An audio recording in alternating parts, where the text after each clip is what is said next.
Hi అండి. Welcome to our channel. నేను ఇప్పుడు చదివి వినిపించబోయే కథ యాగం పార్ట్ 6.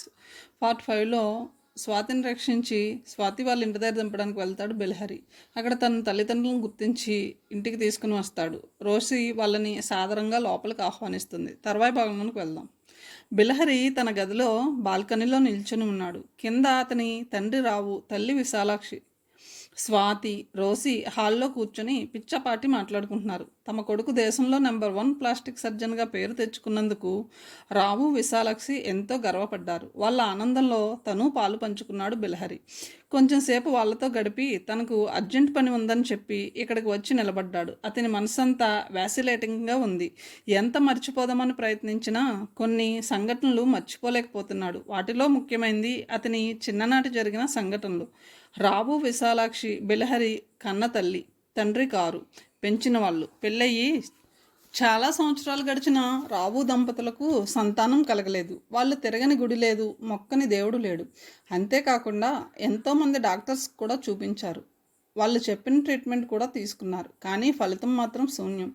కనీసం గుడులు గోపురాలు తిరిగితే సంతాన భాగ్యం కలుగుతుందేమో అని ఇద్దరూ రాష్ట్రంలో ఉన్న ఆలయాలు, గుడులు తిరగసాగారు.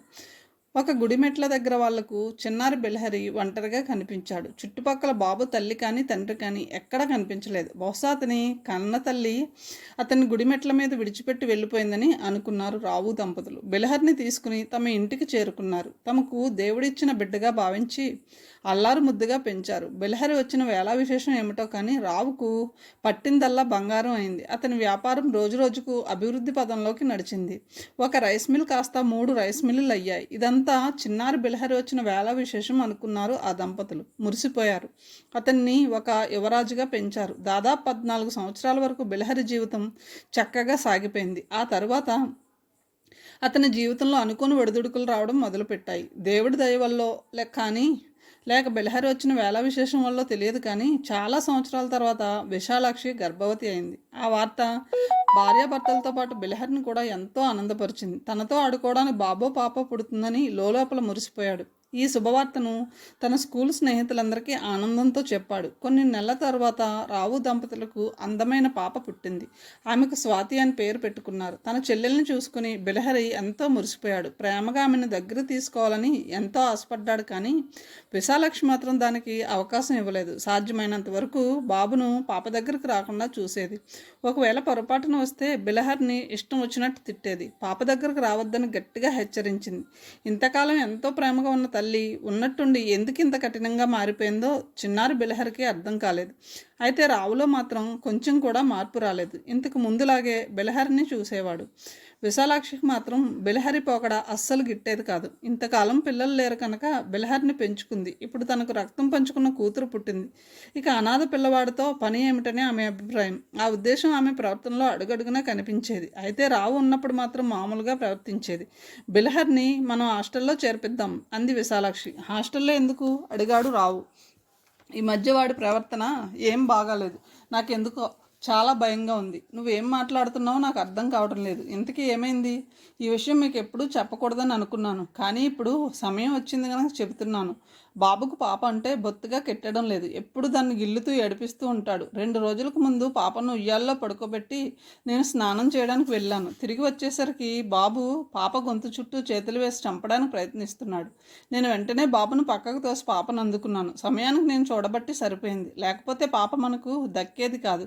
అందుకే చెబుతున్నాను, బాబును దూరంగా ఇంకెక్కడికైనా పంపించేయండి.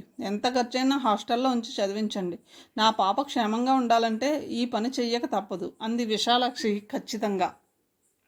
కానీ రావు ఆమె మాటలు ఎందుకో నమ్మలేదు. బిలహరి అలా ప్రవర్తించాడంటే అతనికి నమ్మబుద్ధి కాలేదు. భార్య పొరపాటుగా ఆలోచిస్తుందని అతనికి తోచింది. కానీ పదే పదే అదే మాట భార్య గట్టిగా చెప్పేసరికి అతను కూడా నమ్మక తప్పలేదు. వెన్ ఏ లై repeated 100 times it becomes true. అది రాబు విషయంలో నిజమైంది. బిలహరి అనాథ కావచ్చు కానీ బాబు ఇంటికి వచ్చిన తర్వాత తమ దశ మారిందని భార్యకు చివరిసారి ఎంతో నచ్చి చెప్పాడు. కానీ అతని ప్రయత్నం కొంచెం కూడా ఫలించలేదు. తను పట్టిన కుందేలకు 3 కాళ్ళు అన్నట్టుగా ఉంది ఆమె ధోరణి. చివరకు భార్య మాటకు సరే అన్నాడు రావు. మరునాడు బిలహరిని వేరే ఊరికి తీసుకువెళ్ళి హాస్టల్లో చేర్పిస్తానని భార్యతో చెప్పాడు. అది వినగానే ఆవిడ విజయ గర్వంతో ఊగిపోయింది. తండ్రి మాటలు విన్న బిలహరి మాత్రం బాధతో రగిలిపోయాడు. తల్లి ఎందుకు తన పట్ల అలా ప్రవర్తిస్తుందో అతనికి తెలిసిపోయింది. ఆవిడకు పిల్లలు లేనప్పుడు తనని ఎంతో అపురూపంగా చూసుకుంది. తనకంటూ ఒక పాప పుట్టిన తర్వాత ఆమె పూర్తిగా మారిపోయింది. తనది అన్న స్వార్థం ఏర్పడింది. ఇంత జరిగిన తర్వాత ఒక్క క్షణం కూడా ఆ ఇంట్లో ఉండాలనిపించలేదు. అందరూ నిద్రపోయిన తర్వాత రాత్రి ఎక్కడికైనా వెళ్ళిపోవాలని అనుకున్నాడు బిలహరి. అందుకే సమయం కోసం కాచుక్కున్నాడు. టైం 11 గంటలైంది. ఊరంతా నిద్రాదేవి ఒడిలో సోలిపోతుంది. మెల్లగా మంచం మీద నుంచి లేచాడు బిలహరి. ఒక సంచిలో తన బట్టలు, కొన్ని పుస్తకాలు పెట్టుకుని తండ్రి గదిలోకి వెళ్ళాడు. విశాలమైన మంచం మీద తల్లి తండ్రి నిద్రపోతున్నారు. పక్కన ఉయ్యాల్లో పాప ఆదమర్చి నిద్రపోతుంది. మెల్లగా పాప దగ్గరికి వెళ్ళి జాగ్రత్తగా, సున్నితంగా ఆమె తల మీద ముద్దు పెట్టుకున్నాడు. తల్లి తండ్రికి భక్తితో నమస్కరించాడు. ఒక నిమిషం పాటు తన వాళ్ళందరినీ తదేకంగా చూసి తర్వాత ఇంట్లోంచి బయటకు నడిచాడు. ఎక్కడికి వెళ్ళాలో, ఏం చేయాలో బిలహరికి తెలియలేదు. అతనికి ఒక గమ్యం, లక్ష్యం అంటూ లేదు. అయినా ముందుకు సాగిపోయాడు. అరగంట తర్వాత రైల్వే స్టేషన్ చేరుకున్నాడు. టికెట్ కొనడానికి డబ్బు లేదు. అందుకే ప్లాట్ఫామ్ మీద అప్పుడే బయలుదేరబోతున్న గూడ్స్ బండిలో ఎక్కి కూర్చున్నాడు. ఆ పెట్టెలో అతనితో పాటు ఇంకో 2 యువకులు ఉన్నారు. వాళ్ళిద్దరూ బలంగా మొరటుగా ఉన్నారు. మాసిపోయిన బట్టలతో, పెరిగిన గడ్డాలతో కొంచెం భయంకరంగా ఉన్నారు. దానికి తగినట్టుగానే లోపలికి వచ్చిన బిలహరిని కొంచెం కోపంగా చూశారు. కానీ బిలహరి మాత్రం వాళ్ళ చూపులను పట్టించుకోకుండా ఒక మూలగా కూర్చున్నాడు. గూడ్స్ మెల్లగా ముందుకు దూసుకుపోతుంది. కళ్ళు మూసుకొని తన భవిష్యత్తు ఏమిటా అని తర్జన భర్జన పడుతున్నాడు బిలహరి. వచ్చినవాడు కుర్రవాడు, పైగా తమని ఏం పట్టించుకోకుండా నిద్రపోతున్నాడని భావించారు ఆ ఇద్దరు. నిజానికి ఆ ఇద్దరు బొగ్గు దొంగలు. చాలా కాలం నుంచి ఆ ఏరియాలో ఆపరేట్ చేస్తున్నారు. లెక్కలేనంత బొగ్గును గూడ్స్ బండిలోంచి దొంగతనం చేస్తూ ఇటు మామూలు పోలీసులకు, అటు రైల్వే పోలీసులకు కూడా దొరకకుండా తప్పించుకుంటున్నారు. బొగ్గు దొంగతనం ఎలా జరుగుతుందో ప్రభుత్వానికి ఏమాత్రం తెలియడం లేదు. ఇద్దరూ మెల్లగా గుసగుసగా మాట్లాడుకుంటున్నారు. గూడ్స్లో రవాణా అవుతున్న బొగ్గును ఎలా దొంగతనం చేయాలని పథకం రచించుకుంటున్నారు. వాళ్ళ మాటలు స్పష్టంగా బిలహరికి వినపడుతున్నాయి. దాంతో వాళ్ళిద్దరూ ఆరితేరిన దొంగలని అతనికి అర్థమైంది. అయినా కదలకుండా అలాగే రాయిలా ఉండిపోయాడు. గంట సేపు ప్రయాణం చేసిన తర్వాత గూడ్స్ బండి ఒక స్టేషన్లో ఆగింది. బిలహరి మెల్లగా సంచి తీసుకుని దిగాడు. తమ మాటలు అతను వినలేదని పూర్తిగా నమ్మకం కలగడం వల్ల ఆ ఇద్దరు దొంగలు అతని గురించి పట్టించుకోలేదు.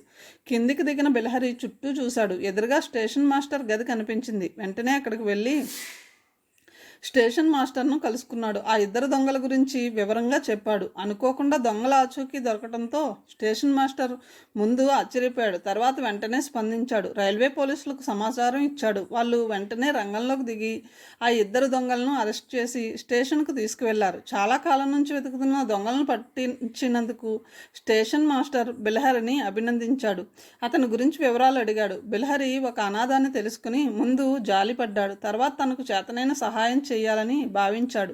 అందుకే మిషనరీ స్కూల్కు దారి చూపించాడు. 2 కిలోమీటర్లు నడిస్తే నీకు అనాథ మిషనరీ స్కూల్ కనిపిస్తుంది.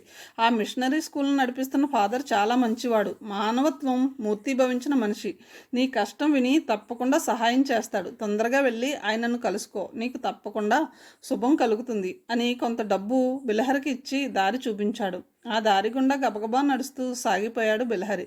రాత్రి దాదాపు 2 గంటలు కావస్తుంది. చుట్టూ చిక్కటి చీకటి ఆవహించి ఉంది. జనసంచారం అస్సలు లేదు. చుట్టూ అడవి ప్రాంతంలో ఉంది. మామూలు మనిషి అయితే ఆ పరిసరాలు చూసి పరిగెత్తి పారిపోతాడు. కానీ బిలహరి మాత్రం విచిత్రంగా కొంచెం కూడా భయపడలేదు. మొక్కవోని ధైర్యంతో, ఒక లక్ష్యంతో ముందుకు సాగిపోయాడు. గంట తర్వాత స్టేషన్ మాస్టర్ చెప్పిన స్కూల్ దగ్గరకు చేరుకున్నాడు. మెయిన్ గేట్ తలుపులు మూసి ఉన్నాయి. పైగా తాళం వేసి ఉంది. లోపల కానీ చుట్టుపక్కల కానీ ఎవ్వరూ కనిపించడం లేదు. అప్పటికే బిలహరి విపరీతంగా అలసిపోయాడు. తల్లి మాటలతో అతను చాలా కలత చెంది ఉన్నాడు. అందుకే భోజనం చేయకుండా ఉండిపోయాడు. ఇప్పుడు కడుపులో విపరీతంగా ఆకలి వేస్తుంది. పైగా నిద్ర కూడా ముంచుకు వస్తుంది. ఎక్కడ పడుకుందామా అని చుట్టూ చూశాడు. మెయిన్ గేట్ పక్కన ఒక అరుగు కనిపించింది. సంచి తల కింద పెట్టుకుని కళ్ళు మూసుకున్నాడు. అంతే, క్షణంలో గాఢ నిద్రలోకి జారుకున్నాడు. ఎంతసేపు బాహ్య ప్రపంచంతో సంబంధం లేకుండా పడుకున్నాడో తెలియదు. బిలహరి తిరిగి కళ్ళు తెరిచేసరికి అతని ఎదురుగా ఒక కుర్రవాడు కనిపించాడు. అతనికి కూడా దాదాపు బిలహరి అంత వయసు ఉంటుంది. అతను తనతో రమ్మని చెప్పి ముందుకు కదిలాడు. బిలహరి అతన్ని అనుసరించాడు. అబ్బాయి బిలహర్ని ఫాదర్ గదిలో విడిచిపెట్టి వెళ్ళిపోయాడు. స్టేషన్ మాస్టర్ చెప్పింది నిజమే. ఫాదర్ను చూడగానే ఆ దేవుడిని చూస్తున్నట్టుగా తోచింది. ప్రశాంతమైన మొహం, జాలి కరుణ కురిపించే కళ్ళు బిలహర్ని మెస్మరైజ్ చేశాయి. తన బాధంతా చెప్పుకున్నాడు. బాధపడకు. నువ్వు ఈ క్షణం నుంచి ఇక్కడే ఉండవచ్చు. నీ చదువుకు అయ్యే ఖర్చంతా మిషనరీ భరిస్తుంది. వసతి భోజనం అంతా ఫ్రీ. ఈ రోజే నువ్వు చేరవచ్చు అన్నాడు. సంతోషంతో బిలహరికి నోట మాట రాలేదు. భక్తితో ఫాదర్కు నమస్కరించాడు. ఆ తర్వాత కార్యక్రమం వేగంగా జరిగిపోయింది. బిలహర్కి ఆ మిషనరీ స్కూల్లో అడ్మిషన్ దొరికింది. బాబు, నువ్వు ఎక్కడున్నావా, నీకోసం ఇల్లంతా వెతికానన్న మాటలు వినిపించాయి. చప్పున ఆలోచనల నుంచి తేరుకుని వెనక్కి తిరిగి చూశాడు. దీనమైన చూపులతో రావు కనిపించాడు. తండ్రిని ఆ పరిస్థితిలో చూసేసరికి బిలహర్కి ఎక్కడ లేని జాలి కలిగింది. ఏమిటి నాన్న, ఎందుకు అలా ఉన్నారు, ఏం జరిగింది అడిగాడు. నన్ను క్షమించగలవా బాబు అడిగాడు రావు. ఆయన కళ్ళలోంచి ఒక కన్నీటి చుక్క రాలి నేల మీద పడింది. అవేం మాటలు నాన్న, మిమ్మల్ని నేను క్షమించడం ఏమిటి, మీరేం తప్పు చేశారని అన్నాడు బిలహరి తండ్రి చేతులు పట్టుకుని. నీకు చాలా అన్యాయం చేశాం. రక్తం పంచుకున్న కూతురు పుట్టేసరికి నిన్ను పూర్తిగా మర్చిపోయాం. అనరాని మాటలు అన్నాం, చెయ్యరాని అవమానాలు చేశాం. అంతేకాకుండా ఏ తల్లి చేయని తప్పు మీ అమ్మ చేసింది. నీ మీద లేనిపోని అబండాలు వేసి ఇంట్లోంచి వెళ్ళగొట్టింది. నువ్వు వెళ్ళిపోయినాక మా పరిస్థితి చాలా అధ్వానంగా మారిపోయింది. వ్యాపారంలో బాగా నష్టం వచ్చింది. అంతేకాకుండా నా పార్ట్నర్స్ నాకు దొంగ లెక్కలు చూపించి మోసం చేశారు. చిల్లి గవ లేకుండా చేశారు. మేము నీకు చేసిన అన్యాయానికి తగిన శిక్ష అనుభవించాం. డబ్బు, హోదా, ఆస్తి అంతా పోయిన తర్వాత ఆ ఊరిలో ఉండలేకపోయాం. అందుకే బ్రతుకు తెరువు కోసం ఈ ఊరు వచ్చాం. అష్ట కష్టాలు పడి స్వాతిని జర్నలిజం కోర్స్ చదివించాను. నేను కూడా ఒక ప్రైవేట్ కంపెనీలో ఉద్యోగానికి కుదిరాను. ఒక పూట తింటూ ఒక పూట పస్తులు ఉంటూ ఎలాగో స్వాతిని ఒక ఉద్యోగస్తురాలను చేశాను. ఇంత కష్టపడుతున్నా నీ గురించి మాత్రం మర్చిపోలేకపోయాం. నీకు చేసిన అన్యాయం తలుచుకుంటూ నేను మీ అమ్మ ఎన్నో రాత్రులు ఏడ్చాం. మా జీవితం ముగిసేలోగా నువ్వు ఒక్కసారైనా కనిపించాలని 1000 దేవుళ్లకు మొక్కుకున్నాం. నీ గురించి మాత్రం స్వాతికి చెప్పలేదు. మేము చేసిన నీచమైన పని వింటే ఆమె మమ్మల్ని తప్పకుండా అసహించుకుంటుంది. మూర్ఖత్వంతో నిన్ను పోగొట్టుకున్నాం. కూతుర్ని కూడా దూరం చేసుకునే ధైర్యం కానీ శక్తి కానీ మాకు లేవు. అందుకే నీ విషయం ఆమెకు చెప్పలేదు. ఇన్ని రోజులకు మా కోరిక ఫలించింది. నువ్వు కనిపించావు. అంతేకాకుండా నీ చెల్లెల్ని ఆ దుర్మార్గుడి చేతిలోంచి కాపాడి మాకు అప్పగించావు. నిన్ను మేము అసహించుకుని దూరం చేసుకున్నాం, కానీ నువ్వు మాత్రం అవేమీ మనసులో పెట్టుకోలేదు. మమ్మల్ని ఎంతో ఆప్యాయంగా ఆదరించి నీ ఇంటికి తీసుకువచ్చావు. నిజంగా నువ్వు చాలా గొప్పవాడివి. నీలాంటి కొడుకు ఉన్నందుకు మేము ఎంతో గర్వపడుతున్నాం. సందర్భం వచ్చింది కనుక ఒక విషయం చెప్పాలనుకుంటున్నాను. స్వాతి పెళ్లి కోసం కొంచెం డబ్బు ఆదా చేశాను. నా స్థితికి తగినట్టు ఒక మంచి కుర్రవాడిని చూడాలి. ఆ పని నువ్వే చేయాలి. నువ్వు ఒక పెద్ద డాక్టర్వి. నీకు చాలామంది తెలిసి ఉంటారు. నీ ఎరుకలో ఏదైనా సంబంధం ఉంటే చెప్పు. తొందరగా స్వాతికి పెళ్లి చేద్దాం అన్నాడు రావు. ఆ మాటలకు చల్లగా నవ్వాడు బిలహరి. స్వాతి మీకు కూతురు మాత్రమే కాదు, నాకు చెల్లెలు కూడా. ఈ క్షణం నుంచి చెల్లెల బాధ్యత నాది. ఆమెకు మంచి సంబంధం చూసి రంగరంగ వైభవంగా పెళ్లి చేసే బాధ్యత నాది. అన్ని విషయాలు నాకు విడిచిపెట్టండి. ఆమెకు గొప్ప సంబంధం తెచ్చి అందరూ అసూయ పడేలా పెళ్లి చేస్తాను. దయచేసి మీరు కానీ అమ్మ కానీ జరిగిన దాని గురించి బాధపడవద్దు. నేను ఎప్పుడు మిమ్మల్ని ద్వేషించలేదు, కోపగించుకోలేదు. మీ మీద ఎప్పుడూ నాకు గౌరవం, ప్రేమ ఉన్నాయి. ఇది మీరు అర్థం చేసుకుంటే చాలు అన్నాడు బిలహరి. రావు ఏం మాట్లాడలేదు. కన్నీళ్లతో బిలహరి వైపు చూస్తూ ఉండిపోయాడు. మరునాడు హాస్పిటల్కి వెళ్ళిన బిలహరి తన కన్సల్టింగ్ గది వైపు వెళ్ళలేదు. తిన్నగా పర్సనల్ మేనేజర్ గది వైపు వెళ్ళాడు. ఎప్పుడు ఇటువైపు రాని బిలహరిని చూసి పర్సనల్ మేనేజర్ ఆశ్చర్యపోయాడు. అదే సమయంలో సంతోషంగా సాదరంగా లోపలికి ఆహ్వానించాడు. రండి డాక్టర్, కూర్చోండి అంటూ కుర్చీ చూపించాడు. నాకు చిన్న సమాచారం కావాలి అన్నాడు బిలహరి. చెప్పండి, నాకు డాక్టర్ రఘు గురించి సమాచారం కావాలి అంటే అతని బయోడేటా అన్నమాట. మేనేజర్ ఏం మాట్లాడకుండా సందిగ్ధంగా చూశాడు. మీకు తెలియంది కాదు డాక్టర్, ఎండి గారి పర్మిషన్ లేకుండా ఎంప్లాయీస్ వివరాలు ఎవరికి ఇవ్వడానికి వీలు లేదు. అందుకే సందేహిస్తున్నాను.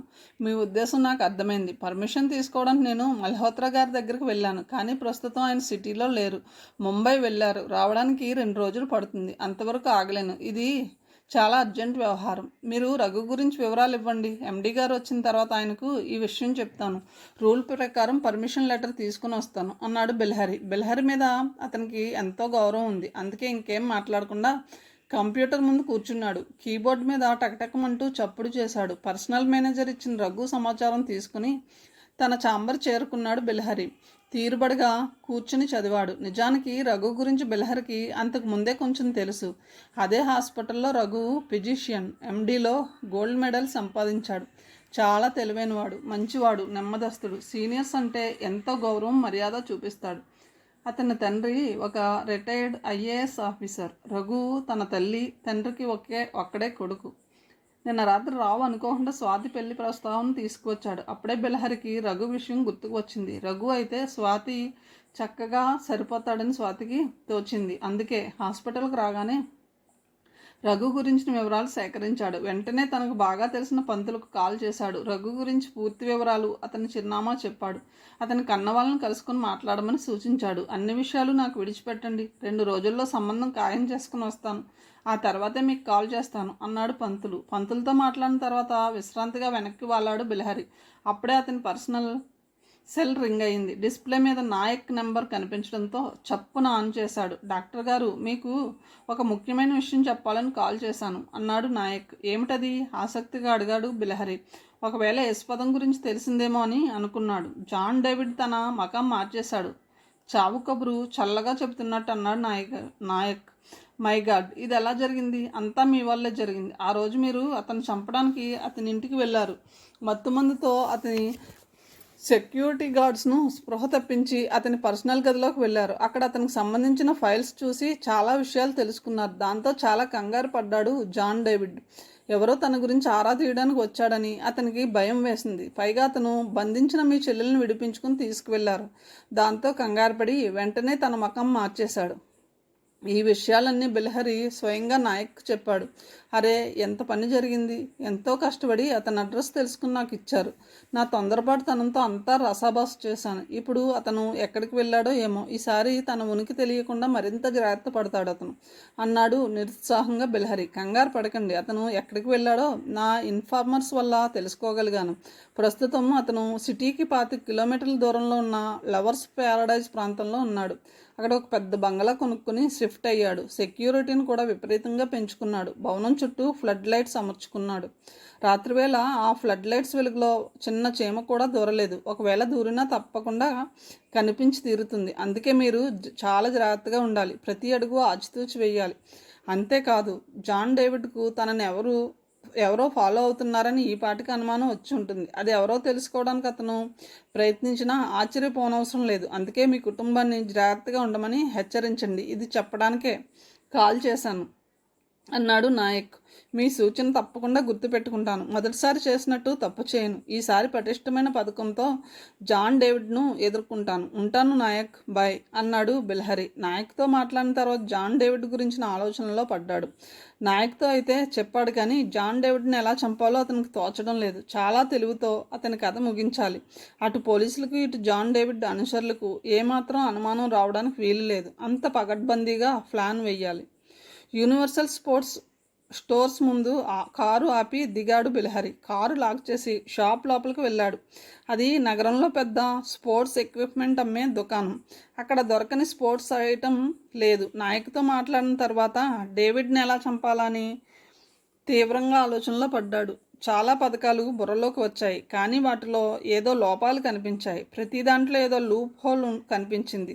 అందుకే రాత్రంతా నిద్రపోకుండా గడిపాడు. తెల్లవారుజాము 4 గంటల వరకు అతను ఆలోచిస్తూనే ఉన్నాడు. అప్పుడే అతని బుర్రలో ఫ్లాష్ వెలిగింది. బుర్రలోకి వచ్చిన ఆలోచన ప్రకారం చేస్తే ఏ సమస్య ఉండదు. డేవిడ్ను ఎవరు చంపారో పోలీసులు కాదు కదా, పాలాక్షుడు కూడా కనుక్కోలేడు. పైగా హత్య జరిగిన స్థలంలో చిన్న క్లూ కూడా పోలీసులకు దొరకదు. ఈ ఆలోచన రాగానే బిలహరి మనసు ప్రశాంతంగా అయింది. విపరీతంగా నిద్ర వస్తున్నా ఆపుకొని తొందరగా లేచాడు. హాస్పిటల్కి కాల్ చేసి తను కొంచెం లేటుగా వస్తున్నానని అసిస్టెంట్స్కు చెప్పాడు. తర్వాత గబగబా తయారయ్యాడు. ఇంట్లో ఎవరూ లేరు. రోసి ఎక్కడికో తన స్నేహితురాలను చూడడానికి వెళ్ళింది. రావు దంపతులు షిరిడీ వెళ్ళారు. చాలా కాలం తర్వాత తమ కొడుకు దొరికినందుకు వాళ్ళు స్వర్గంలో ఉన్నట్టుగా విహరిస్తున్నారు. తమ ఇష్టదైవమున్న సాయిబాబాను దర్శించుకోవడానికి వెళ్ళారు. తిరిగి రావడానికి 2 రోజులు పడుతుంది. ఈలోగా తను అనుకున్న పని పూర్తి చేయాలి. తర్వాత సమయం దొరక్కపోవచ్చు.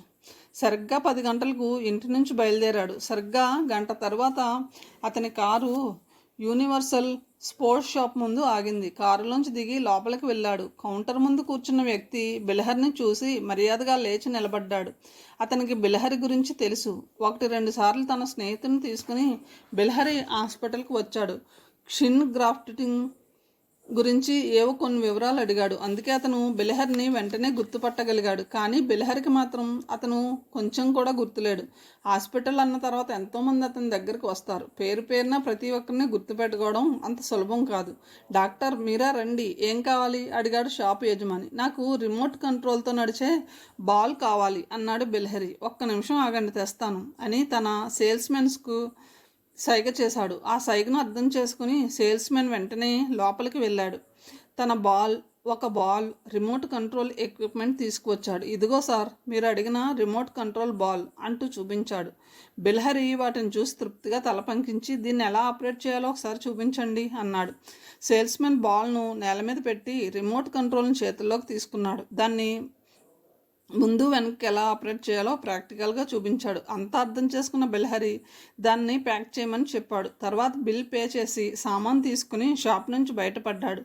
బాల్ను రిమోట్ కంట్రోల్ మెషిన్ను కారు వెనుక సీటులో పెట్టి తను డ్రైవింగ్ సీటులో కూర్చున్నాడు. తిన్నగా హాస్పిటల్కి వెళ్లకుండా ఇంటికి చేరుకున్నాడు. తన సామాను తీసుకుని బెడ్రూమ్లోకి వెళ్ళాడు. బాల్ను నేల మీద పెట్టి రిమోట్ కంట్రోల్తో దాన్ని ఆన్ చేశాడు. బాల్ ముందుకు వెనక్కి వెళ్ళేలా స్విచ్ను కదిలిస్తూ కొంచెం సేపు ప్రాక్టీస్ చేశాడు. అరగంట తర్వాత రిమోట్ను తేలిగ్గా ఆపరేట్ చేసే నైపుణ్యం వచ్చింది. డేవిడ్ను చంపే ప్లాన్లో మొదటి అంకం పూర్తయింది. రెండో అంకం మిగిలి ఉంది. అది బాల్లో బాంబు అమర్చడం. నిజంగా అతను అనుకున్నది విజయవంతం అయితే డేవిడ్ను ఎవరు చంపారో పోలీసుల ఊహకు అందదు. డేవిడ్ ఒక మాఫియా లీడర్, అంతకుముందు ఒక కరుడుగట్టిన క్రిమినల్. ఒక క్రిమినల్గా పేరు తెచ్చుకున్న తర్వాత శత్రువులు ఏర్పడడం చాలా సహజం. రెండు గ్రూపుల మధ్య గ్యాంగ్ వార్ కూడా అనివార్యం. పోలీసులు కూడా ఆ కోణంలోంచి ఆలోచిస్తారు. ఆ దిశగా తమ పరిశోధన చేస్తారు. ఇందులో బెలెహరి ప్రమేయం ఉందని వాళ్లకు కొంచెం కూడా అనుమానం రాదు.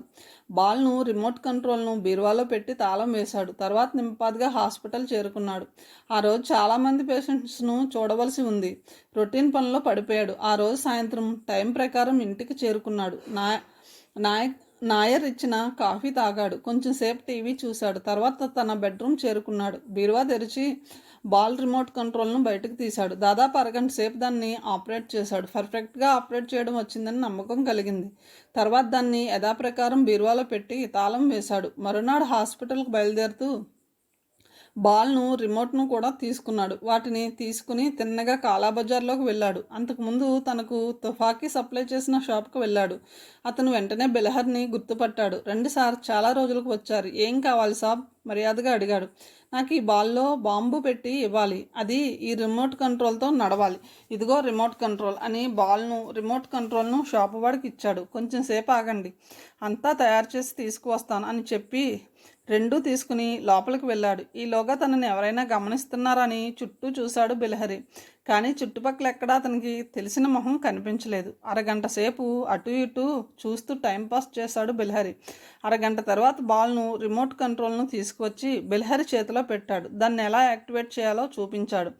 యాక్టివేట్ అయినప్పుడు ఎర్ర రంగు బల్బు వెలుగుతుందని కూడా చెప్పాడు. అతను చెప్పింది జాగ్రత్తగా ఆకలింపు చేసుకుని తన సామాను తీసుకుని కారు దగ్గరకు చేరుకున్నాడు. సామాను జాగ్రత్తగా డిక్కీలో పెట్టి తాళం వేశాడు. తర్వాత కారులో కూర్చొని స్టార్ట్ చేశాడు. అతను హాస్పిటల్ చేరుకునేసరికి అతనికి కోసం చాలామంది పేషెంట్స్ కాచుకొని ఉన్నారు. అసిస్టెంట్స్ వాళ్ళను పరీక్షిస్తున్నారు.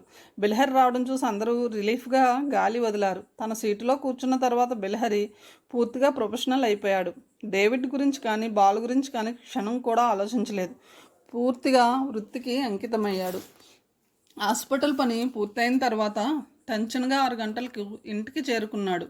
నాయర్ ఇచ్చిన కాఫీ తాగి తన బెడ్రూమ్లోకి వెళ్ళాడు. తలుపులకు గడియ వేసి బీరువా తెరిచాడు. అందులోంచి బాల్ రిమోట్ కంట్రోల్ను బయటకు తీశాడు. బంతిని నేల మీద పెట్టి రిమోట్ కంట్రోల్ స్విచ్ నొక్కాడు. బాంబును యాక్టివేట్ చేశాడు.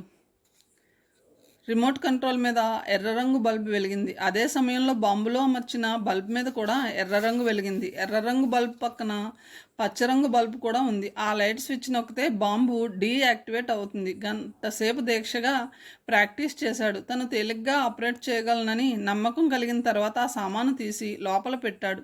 వాటితో పాటు మత్తుమందు కలిపిన స్ప్రేయర్ కూడా పక్కన పెట్టాడు. అతను చంపాలనుకున్నది ఆకు రౌడీని కాదు, ఒక ఆరితేరిన మాఫియా లీడర్. జాగ్రత్తగా ఆచితూచి అడుగులు వేయాలి.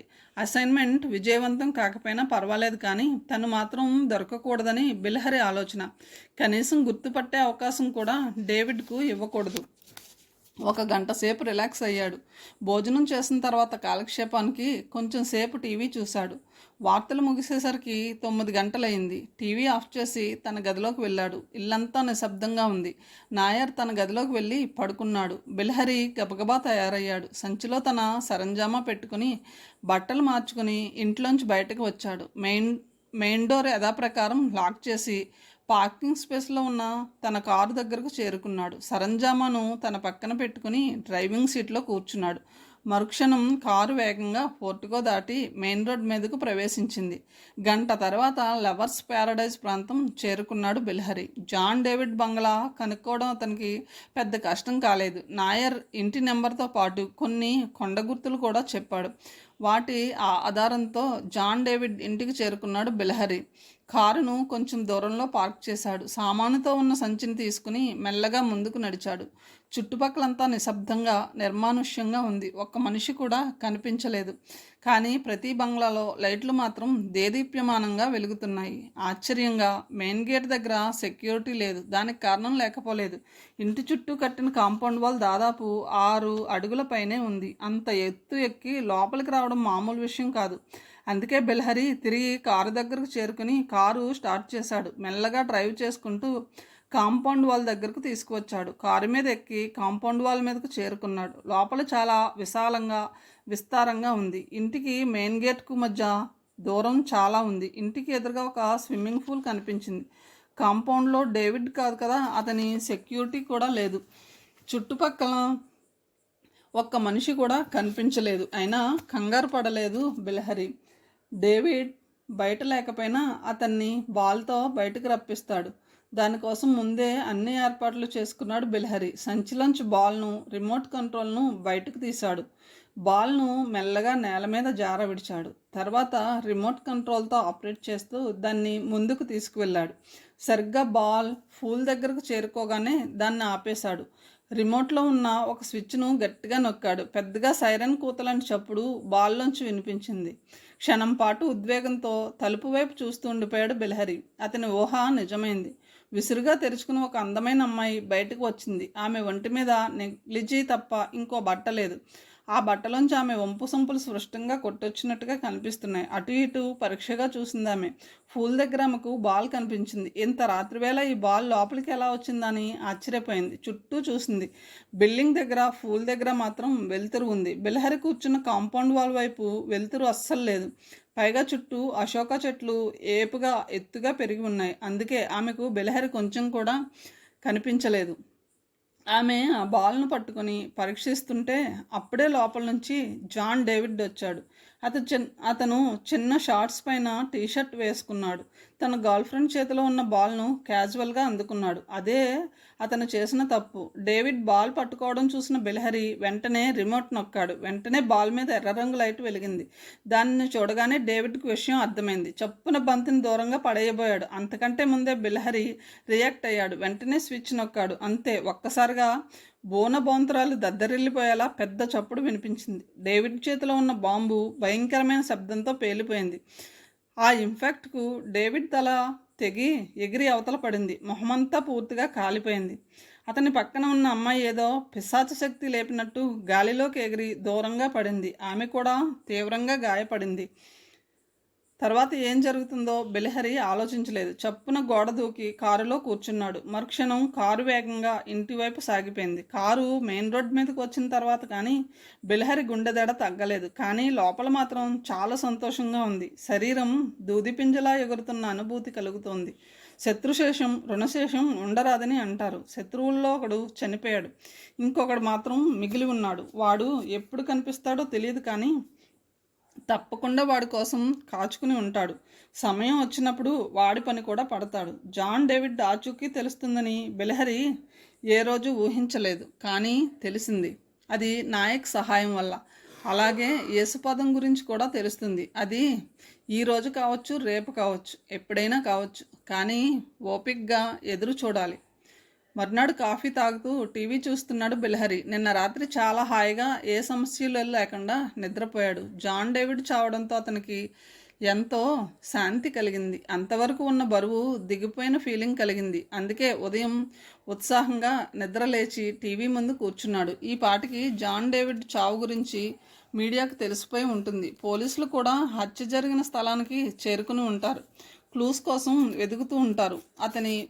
అతను ఊహించింది నిజమైంది. డేవిడ్ చావు వార్త మీడియాకు తెలిసిపోయింది. అన్ని ఛానల్స్ ఆ విషయాన్ని బ్రేకింగ్ న్యూస్గా ప్రసారం చేస్తున్నాయి. నిన్న రాత్రి జాన్ డేవిడ్ ఒక బాంబ్ బ్లాస్ట్లో దారుణంగా చనిపోయాడు. ఆ సమయంలో జాన్ డేవిడ్ తన గర్ల్ ఫ్రెండ్తో లవర్స్ ప్యారడైజ్లో తన ఇంట్లో ఉన్నాడు. ఆ సమయంలో ఇద్దరు ఇంట్లో ఉండకుండా బయటకు ఎందుకు వచ్చారో ఇంకా తెలియలేదు. పోలీసులు చుట్టుపక్కల వెతికి కొన్ని ఆధారాలు సంపాదించారు. క్లూస్ టీం ప్రకారం ఎవరో బంతిలో బాంబు పెట్టి డేవిడ్ను చంపేశారని తెలుస్తుంది. ఇంకా పూర్తి వివరాలు తెలియలేదు. బాంబు పేలిన వెంటనే డేవిడ్ అక్కడికక్కడే చనిపోయాడు. అతని తల మొండెల నుంచి తెగి నేల మీద పడి బాగా కాలిపోయింది. అతని పక్కన ఉన్న అతని గర్ల్ ఫ్రెండ్కి కూడా తీవ్రంగా గాయాలయ్యాయి. ప్రస్తుతం ఆమె ఒక పెద్ద కార్పొరేట్ హాస్పిటల్లో చికిత్స తీసుకుంటుంది. ఆమె పరిస్థితి కూడా విషమంగా ఉందని డాక్టర్స్ చెప్తున్నారు. ప్రస్తుతం ఆమె డీప్ షాక్లో ఉండడం వల్ల ఏం మాట్లాడే స్థితిలో కూడా లేదని డాక్టర్స్ చెప్తున్నారు. డేవిడ్ పెద్ద మాఫియా లీడర్ కనుక ఇది అతని శత్రువుల పని అని పోలీసులు భావిస్తున్నారు. ఆ తర్వాత డేవిడ్ ఇండివిజువల్స్ చూపించారు. ఆ ప్రాంతాన్ని పోలీసులు పూర్తిగా తమ ఆధీనంలోకి తీసుకున్నారు. ఎవరిని అటువైపు రానివ్వడం లేదు. సిటీ కమిషనర్ స్వయంగా ఈ కేసును దగ్గర ఉండి పర్యవేక్షిస్తున్నారు. ఆ తర్వాత బెల్హరి చూడలేదు. టీవీ ఆఫ్ చేసి మేడ మీదకు వెళ్ళాడు. తన గదిలో టేబుల్ మీద ఉన్న భార్య కూతురి ఫోటోను చేతుల్లోకి తీసుకున్నాడు. మిమ్మల్ని దారుణంగా చంపి మన జీవితాలను నాశనం చేసిన ఇద్దరిలో ఒకడిని దారుణంగా చంపేశాను. వాడి పేరు జాన్ డేవిడ్. ఇంకొకడు మిగిలి ఉన్నాడు. వాడి పేరు యేసుపాదం. ప్రస్తుతం వాడు ఎక్కడున్నాడో ఏ రూపంలో ఉన్నాడో నాకు తెలియదు, కానీ తప్పకుండా వాడు ఏదో ఒక రోజు నాకు కనిపించి తీరుతాడు. నా చేతుల్లో చస్తాడు. దాంతో మీ ఆత్మలకు శాంతి దొరుకుతుంది అనుకున్నాడు మనసులో. అప్రయత్నంగా 2 కన్నీటి చుక్కలు రాలి ఫోటో మీద పడ్డాయి. కొన్ని క్షణాల పాటు తదేకంగా ఫోటో చూస్తూ ఉండిపోయాడు. బాహ్య ప్రపంచంతో పూర్తిగా సంబంధం కోల్పోయినట్టు అచేతనంగా ఉండిపోయాడు. తర్వాత తేరుకొని ఫోటోను శుభ్రంగా తుడిచి యథాస్థానంలో పెట్టేశాడు. అప్పుడే అతని పర్సనల్ సెల్ చప్పుడు చేసింది. డిస్ప్లే మీద నాయక్ నెంబర్ కనిపించింది. హలో నాయక్ గారు, ఏమిటి విషయం అడిగాడు బెల్హరి. ఇప్పుడే టీవీలో డేవిడ్ చావు వార్త చూశాను. Excellent work. చాలా తెలివిగా పకడ్బందీగా హత్య చేశారు. హత్య జరిగిన దాన్ని బట్టి చూస్తే క్లూ కూడా మీరు విడిచిపెట్టలేదని తెలుస్తుంది. న్యూస్ ప్రకారం డేవిడ్ బాంబు దాడిలో చనిపోయాడని తెలిసింది. కానీ ఇది ఎలా జరిగింది డాక్టర్ గారు? మీరు ఒక డాక్టర్, బాంబును ఎలా ఆపరేట్ చేశారు? ఆశ్చర్యంగా అన్నాడు నాయక్. ఈ రహస్యం ఎవరికీ చెప్పకూడదని అనుకున్నాను, కానీ మీకు చెప్పడం వల్ల నాకేం భయం లేదు, చెప్తాను అంటూ జరిగిందంతా చెప్పాడు. బంతిలో బాంబు ఎలా అమర్చింది, దాన్ని రిమోట్తో ఎలా ఆపరేట్ చేసింది, అంతా వివరంగా చెప్పాడు. అంతా విన్న నాయక్ సంతోషంతో ఊగిపోయాడు. Brilliant idea doctor. పోలీసులు ఎంత ప్రయత్నించినా ఈ పని మీరే చేశారని ఎప్పుడూ తెలుసుకోలేరు. అందరూ అనుకున్నట్టుగానే ఇది అతని శత్రువుల పని అని అనుకుంటారు. అదే మనకు కావాల్సింది. సరే, డేవిడ్ విషయం పక్కన పెట్టండి. ఇప్పుడు మీ ప్రస్తుత ప్రోగ్రాం ఏమిటి అడిగాడు. యేసుపాదం కోసం కాచుకోవడం తప్ప నేను చేయగలిగింది ఏం లేదు. అతను ఎప్పుడు కనిపిస్తాడో తెలియదు. అసలు కనిపిస్తాడో లేదో కూడా తెలియదు. అతను ఎంత తొందరగా కనిపిస్తే అంత మంచిది. నా అంత అదృష్టవంతుడు ఇంకొకటి లేడని అనుకుంటాను. ఒకవేళ కనిపించకపోతే నా రొటీన్ డ్యూటీలో పడిపోతాను. డేవిడ్ ఆచూకీ తెలుస్తుందని నేను ఎప్పుడూ ఊహించలేదు. మీ వల్ల అతని ఆచూకీ తెలుసుకున్నాను. అలాగే యేసుపాదం గురించి కూడా నాకు ఎవరో చెప్తారు. అంతవరకు ఓపికగా కాచుకోవడం తప్ప నేను చేయగలిగింది ఏం లేదు అన్నాడు బెల్హరి. ఏం నిరుత్సాహపడకండి, చాలా తొందరలోనే మీకు యేసుపాదం ఆచూకీ తెలుస్తుంది. ఇది నిజం అన్నాడు నాయక్. కొంచెం సేపు అతనితో మాట్లాడిన తర్వాత లైన్ కట్ చేశాడు బెల్హరి. అప్పటికే హాస్పిటల్కు వెళ్ళే టైం అయింది. గబగబా తయారై కారులో కూర్చున్నాడు. హాస్పిటల్ పార్కింగ్ స్పేస్లో కారు పార్క్ చేసి మల్హోత్రా ఛాంబర్ వైపు వెళ్ళాడు. ప్రతి సంవత్సరం మల్హోత్రా వార్షికోత్సవం ఘనంగా నిర్వహించడం ఆనవాయితీగా వస్తుంది. ఆ ఫంక్షన్ గురించి మాట్లాడడానికి బెల్హరి మల్హోత్రాను కలుసుకోబోతున్నాడు. ప్రతి సంవత్సరం ఆ ఫంక్షన్ కార్యక్రమం బెల్హరి ఆధ్వర్యంలో జరుగుతుంది. అతను ఛాంబర్స్లోకి అడుగుపెట్టేసరికి మల్హోత్రా చాలా బిజీగా కనిపించాడు. ఏదో ఉత్తరం తన సెక్రటరీకి డిక్టేట్ చేస్తున్నాడు. ఏమిటి బెల్హరి, ఇలా వచ్చావు? ఎనీ ప్రాబ్లం అన్నాడు డిక్టేషన్ ఆపి మల్హోత్రా. కథను ఇంతటితో ముగిస్తున్నాను. తర్వాయి భావంతో కలుద్దాం. Thank you.